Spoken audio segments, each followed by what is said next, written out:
Mechwarriors. Today we're doing a review of the Griffin 5M. This is the loyalty mech they gave away a few years ago, and it came with this beautiful paint job. I really dig it.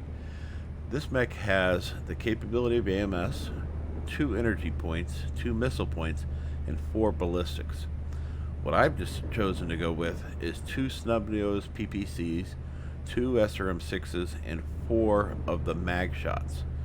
Why? Because of the name of this mech, it really gives you the hint. I call this the 270. All of those weapons have one thing in common. They have a range of 270 meters standard optimum range. With quirks and skills, you can make them go a little bit further, but ultimately, these weapons will all fire, and one of the great things is, you can do alpha strikes with this. You can do an alpha strike 2 times without going into overheat damage, or even overheat for that matter.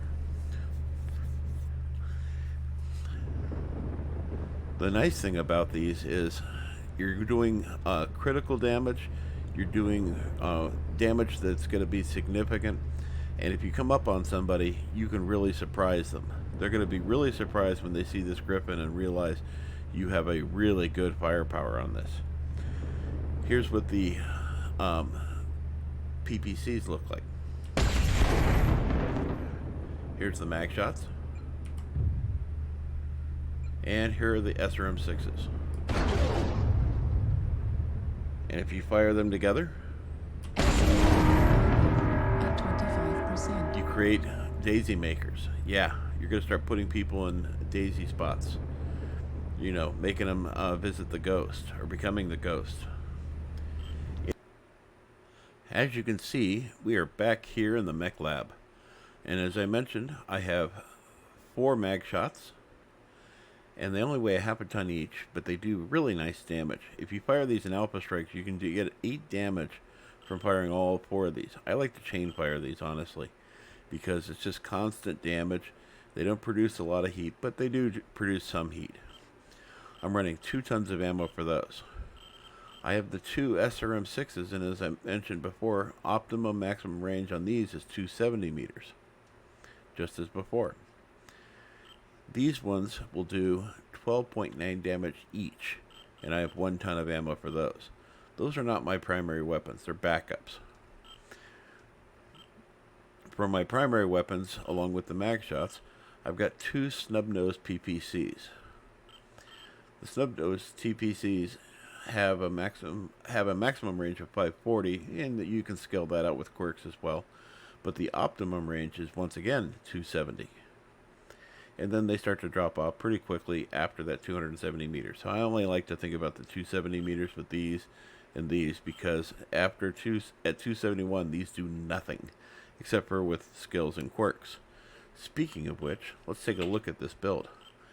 So we have a heat management of 1.34. That's pretty good when you consider what we've got going on here. We've got 8 weapons. We have 2 double heat sinks on board, and we're running a 245 light engine. That means if I lose a torso, I'm still in the match. And depending on which torso I lose, I still have weapons. That's an important thing to think about. Firepower is given at 53.7. That's pretty surprising when you really think about it. Speed is given at 72.1. And we come down here and look at the quirks. We have a chassis build bonus of plus 30. Yay! Now we have a ballistics cooldown of -5, and then a cooldown of -10. So that's a ballistics cooldown of -15. Then we also have a ballistics range of plus 10. Survival. Base armor on the left arm and right arm is plus 10. And then on the base structure for the center torso, we're getting plus 18. We're getting plus 13 on the left and right torso, and then plus 12 on the left and right arms, and plus 13 on the left and right legs. So that does make this kind of a tanky mech when you really think about it. To give you some context, a stalker has 66 armor on the arms. This has 54, so that's not too terrible. And you can use these as pretty good to for shielding. You will need to do twists and turns on this mech because it does not have infinite center torso armor, and I find the center torso armor on this to be kind of soft. If you compare this mech to a counterpart in the clan sections, like a Arctic Wolf, I feel like the Arctic Wolf does a little bit better, but it's also a lot shorter mech, so there's less to shoot at. When we come to the skills tree, it's kind of a mixed bag of nuts. I've got range, all but 4 units on it, because it has pretty decent range, and I'm going to use this as a medium frontline support / brawler. When somebody's brawling with an assault or a heavy, I want to be there and help out. Heat generation. We went 10 points into heat generation, not fully because we needed velocity to go with that, magazine capacity for the mag shots. And then we have missile rack, missile spread, which is a tighter spread, kind of like a long barrel shotgun versus a short barrel. And then high explosive, which gives you a better chance of doing critical damage. Skeletal density, armor hardening, and reinforced casing is all maxed out. We also went with 2 points into overheat damage. I've tried this in a few different matches, but I haven't found it to get into the overheat very often. But it's always a good idea to protect yourself, since every one of the weapons does produce heat.